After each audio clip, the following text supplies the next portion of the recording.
ସେଇଟା ହଉଛି ଅଶ୍ମ ମଣ୍ଡଳ ଯୋଉଟାକୁ କୁହାଯାଏ ଲିଥୋସ୍ଫିୟର। ତାପରେ ସୃଷ୍ଟି ଅଛି କଣ ନା ବାରିମଣ୍ଡଳ ଯୋଉଟା କି ହଉଛି ଜଳାଶୟ, ଯୋଉଠି ଯେତେ ପ୍ରକାର ଜଳାଶୟ ଅଛନ୍ତି ସମସ୍ତେ ବାରିମଣ୍ଡଳ ଅନ୍ତର୍ଭୁକ୍ତ, ଯୋଉଟାକୁ କୁହାଯାଏ ହାଇଡ୍ରୋସ୍ଫିୟର।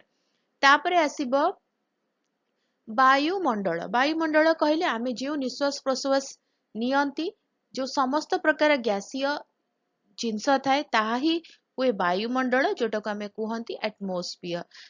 ତାପରେ ଆସେ ଜୈବମଣ୍ଡଳ ଯୋଉଟା କି ଲିଭିଂ ଥିଙ୍ଗ, ବାୟୋସ୍ଫିୟର କୁହାଯାଏ, ଯେଉଁଠାରେ କି ଉଦ୍ଭିଦ ପ୍ରାଣୀ ସମସ୍ତେ ରୁହନ୍ତି। ତ ଏବେ ଆମେ ଜାଣିଲେ କି ପରିବେଶର ବିଭିନ୍ନ ଉପାଦାନ ଗୁଡିକ କଣ, ଗୋଟେ ହେଲା ପ୍ରାକୃତିକ ଉପାଦାନ, ଗୋଟେ ହେଲା ମନୁଷ୍ୟ ନିର୍ମିତ ଉପାଦାନ, ଆଉ ଗୋଟେ ନିଜେ ହଉଛି ମନୁଷ୍ୟ। ତ ମନୁଷ୍ୟ ନିର୍ମିତ ଉପାଦାନରେ କଣ ଆସିବ, ଆସିବ ଘର, ପାର୍କ, ରୋଡ, ବିଭିନ୍ନ ମନୁମେଣ୍ଟସ ଏଗୁଡାକ ଆସିବ। ଯେତେବେଳେ ମନୁଷ୍ୟ ପାଖକୁ ଆସିବ, ମନୁଷ୍ୟ ମାନେ ଗୋଟେ ଇଣ୍ଡିଭିଜୁଆଲ ମଣିଷ ହେଇପାରେ, ଗୋଟେ ପରିବାର ହେଇପାରେ, ଗୋଟେ କମ୍ୟୁନିଟି ହେଇପାରେ। ତ ଏଗୁଡିକୁ ନେଇକି ଯାହା ଗଠିତ ହୁଏ ତାହାକୁ ହିଁ କୁହାଯାଏ ପରିବେଶ। ତ ପରିବେଶର ଉପାଦାନ କହିଲେ କଣ, ପ୍ରାକୃତିକ, ମନୁଷ୍ୟ ନିର୍ମିତ ଏବଂ ନିଜେ ମନୁଷ୍ୟ।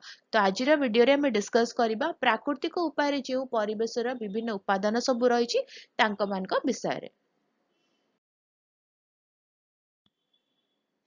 ସ୍କ୍ରିନରେ ଆମେ ଯେଉଁ ଡାୟଗ୍ରାମଟି ଦେଖୁଛନ୍ତି